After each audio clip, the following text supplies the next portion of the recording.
বিষ্ণুপুর এক সময়ের মল্ল রাজাদের রাজ্য, আজও ভারতের অন্যতম শ্রেষ্ঠ টেরাকোটা মন্দির শিল্পের ঠিকানা।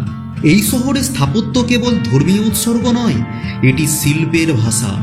বিষ্ণুপুরের মাটি পোড়ালে যে গভীর লাল রঙের দেহ বেরিয়ে আসে, তাতেই লেখা হয়েছে এই মন্দিরের গল্প।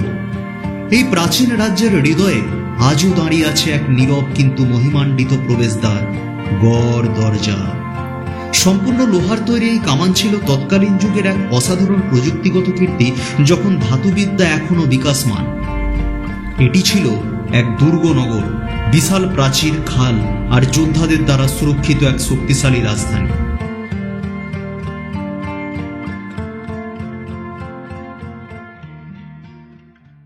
মাঝে মাঝে ভাবি, প্রকৃতি কি শুধু আমার সঙ্গেই ছলনা করে, নাকি সবার সঙ্গে এরকম করে? মানে আজকে 25শে ডিসেম্বর, আর দেখুন, আপনি একবার চারিদিকটা দেখুন।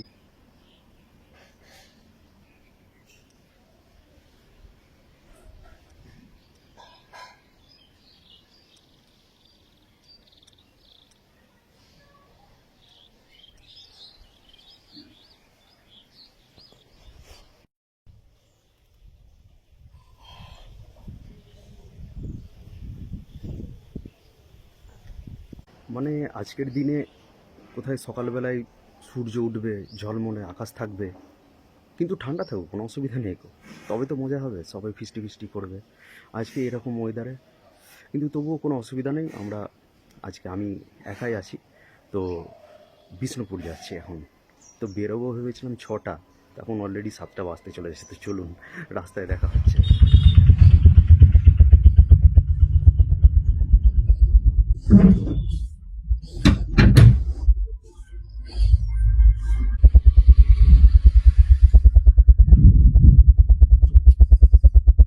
বেরিয়ে পড়লাম বিষ্ণুপুরের উদ্দেশ্যে। কোথায় 6টায় বেরোনো হয়েছিলাম, 7টা 10 হয়ে গেল।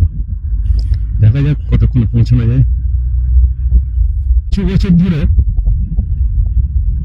এরকম ওয়েদার হচ্ছে, যে কোনো ফেস্টিভ্যাল টাইপের যে দিনগুলো আসে না, সেগুলো সবই এরকম ধরনের হচ্ছে।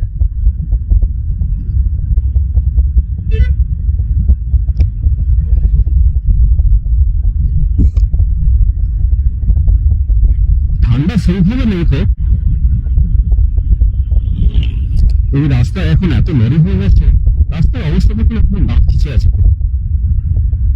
5 বছর হয়ে গেছে, এখন তো নতুন করে করা দরকার, শুধু টালি দিয়ে ছেড়ে দিয়েছে। বেরিয়ে পড়েছি এখন। এই রাস্তাটা সোজা আমাকে বৌছি নিয়ে যাবে, বৌছি থেকে আমি ডান দিক নিয়ে নেবো, তাহলে চলে যাবো সোজা বর্ধমান। বর্ধমানে গিয়ে আমাকে দুর্গাপুর এক্সপ্রেসওয়ে যেটা আছে, অর্থাৎ ওই রাস্তার উপর দিয়ে যাবে, ওখান থেকে আমাকে নিতে হবে বাঁ দিকে দামোদরের উপর দিয়ে, যে রাস্তাটা একদম টান টান আরামবাগ চলে যাচ্ছে, আমি ওই রাস্তাটা যাবো। এখন ওইখানে কিছু দূর যাওয়ার পর ডান দিক দিয়ে একটা রাস্তা আছে, কিন্তু আমি ওটা ধরবো না, কারণ ওটা আমি মুকুটমণিপুর যখন গেছিলাম ওই রাস্তাটা ধরে গেছিলাম। তো আমি সোজা ওই আরামবাগই যাবো, কারণ আরামবাগ থেকে বিষ্ণুপুর রাস্তার মাঝখানে যে সিনিয়রিটি আছে, ওটা কি করে মিস করতে পারি। আমি যদিও ওখানে যাইনি, সবই ভিডিওতেই দেখেছি আর কি। আর যেটা কালকে আমি সার্চ করতে গিয়ে দেখছিলাম, আপনার ওই জয়পুর ফরেস্ট, দেখা যাক কিরম সেটা। আকাশে রোদ বেরোলে দারুণ লাগতো, ওটা একখানা মুশকিল। দেখা যাক দিনের বেলায় যদি রোদ বেরোয়।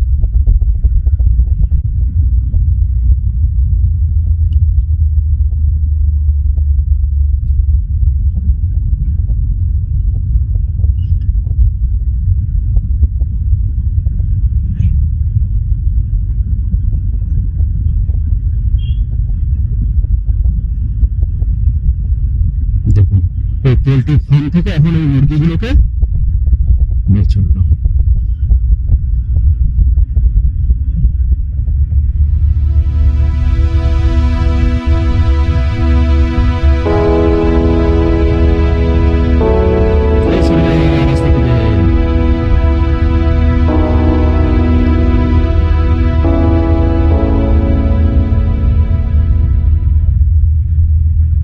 আমরা স্ট্যান্ডার্ড ড্যামে চলে এলাম অলমোস্ট।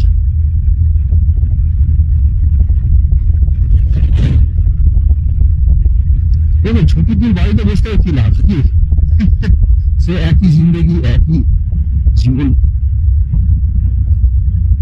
সময়টাকে কাজে লাগাতে হবে, যার যেটা হবি আছে করবে।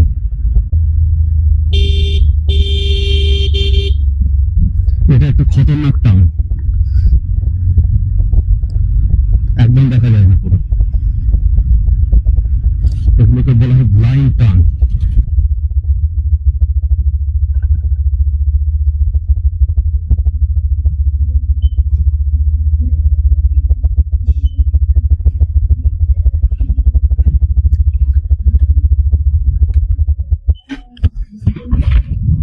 $500 দিয়ে দাও।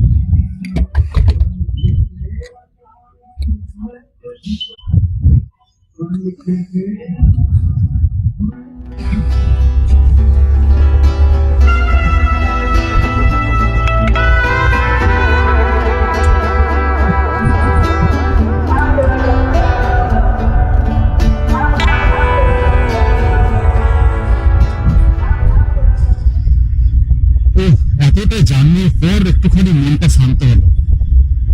আমরা এখন জয়পুর ফরেস্টে এন্টার করে নিয়েছি। সুন্দর প্রাকৃতিক দৃশ্য, দারুণ দারুণ।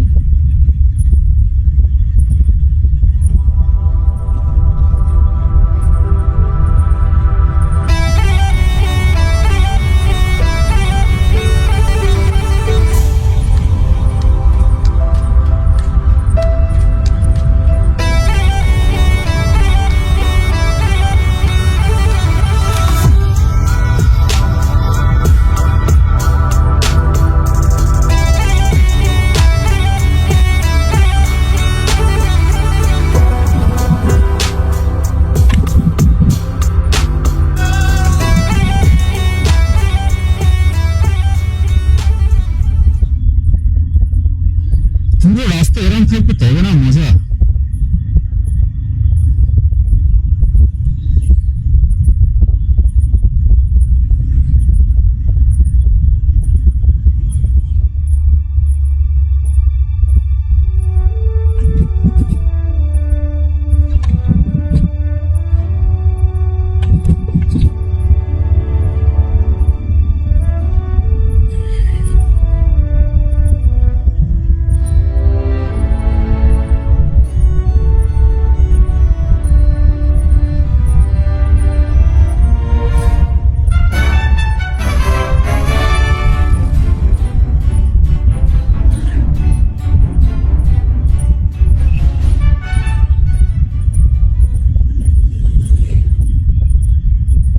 এখানে দুদিকে মানে এত জঙ্গল, তো রাস্তাটা দেখুন কত মানে মানে কোনো গর্ত টর্ত সেরকম নেই, একদম পরিষ্কার। রাস্তার দুই ধারে ঝেড়ে গাছ লাগা, কোনো অসুবিধা নেই। ঘর তো মানুষের জন্য হয়, গাছের ছাওয়ার জন্য হয়।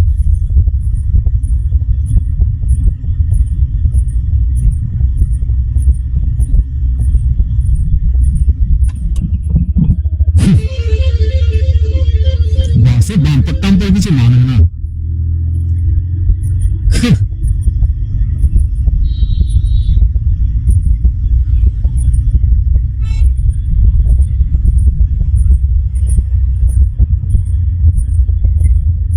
এখানে আবার হরিণ থাকে নাকি?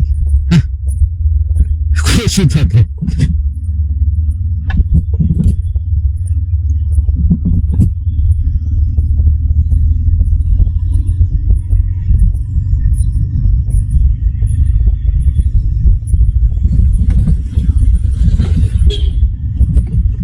সেই সকালবেলায় বেরিয়ে আরেকটু আগে বেরোলে ভালো হতো। ঠিক আছে, কোনো অসুবিধা নেই, যেটুকুনি দেখা যায় বিষ্ণুপুর ওটুকুনি ভালো। কি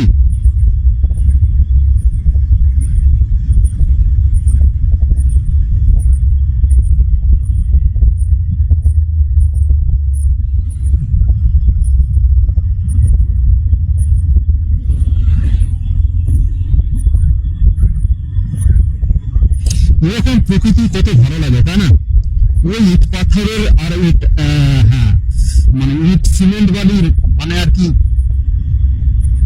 পরিবেশ, আর কোথায় এরকম প্রাকৃতিক পরিবেশ, এর মধ্যে একটা পুলিশের উপরে তো কোনো অসুবিধা নেই।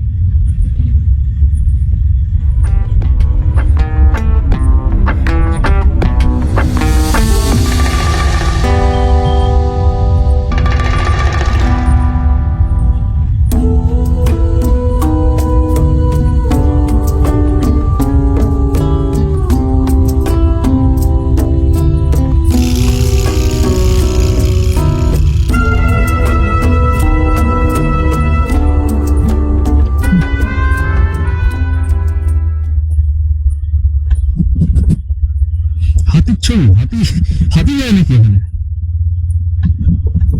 যদিও বাঁকুড়ায় খবরে অনেকবারই দেখেছি হাতের উপর দিয়ে, একটা চোখে যদি পড়ে যায় তো খুব ভালো হয়, কি বলেন? সামনে দিয়ে হাতির দল যাচ্ছে, বিখ্যাত লাগে।